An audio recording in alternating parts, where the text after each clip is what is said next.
আসসালামু আলাইকুম। আজকে চলে আসলাম গাজীপুর জেলার একটি ঐতিহ্যবাহী রেল স্টেশন ইজ্জতপুর রেল স্টেশনে। তো চলুন আজকে ঘুরে দেখা যাক। এটি গাজীপুর জেলার শ্রীপুর উপজেলার একটি প্রাচীন এবং ঐতিহাসিক রেলওয়ে স্টেশন, যা ঢাকা ময়মনসিংহ মহাসড়কের পাশে অবস্থিত। ইজ্জতপুর রেল স্টেশনটি সর্বপ্রথম 1885 সালে ব্রিটিশ শাসনামলে স্থাপিত হয়, যা কোনো এক সময় পারুলিয়া স্টেশন নামে পরিচিত ছিল। কালের বিবর্তনে এই ঐতিহাসিক স্টেশনটি এখন বন্ধ রয়েছে। এই ঐতিহাসিক রেল স্টেশনটি বন্ধ হওয়ার পিছনে অনেক কারণ রয়েছে। এর মধ্যে উল্লেখযোগ্য হলো টিকিট না কাটা। বেশিরভাগ যাত্রীরাই ট্রেনের টিকিট না কেটে ট্রেনে ভ্রমণ করতেন। এছাড়াও এই রোডে একটি মাজার রয়েছে, যে মাজার রোডে প্রতিনিয়ত ডাকাত আক্রমণ করে থাকে যাত্রীদেরকে।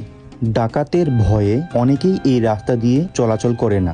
এই স্টেশন থেকে মাত্র 3 কিলোমিটার দূরে রয়েছে বিশাল শিল্প অঞ্চল। যদি আবার এই ঐতিহাসিক রেল স্টেশনটিকে চালু করা যেত, তাহলে দেশের অর্থনৈতিক উন্নয়নের পাশাপাশি ঐতিহাসিক রেলওয়ে স্টেশনটি সংরক্ষণ হতো। ধন্যবাদ সবাইকে। আসসালামু আলাইকুম ওয়া রাহমাতুল্লাহ।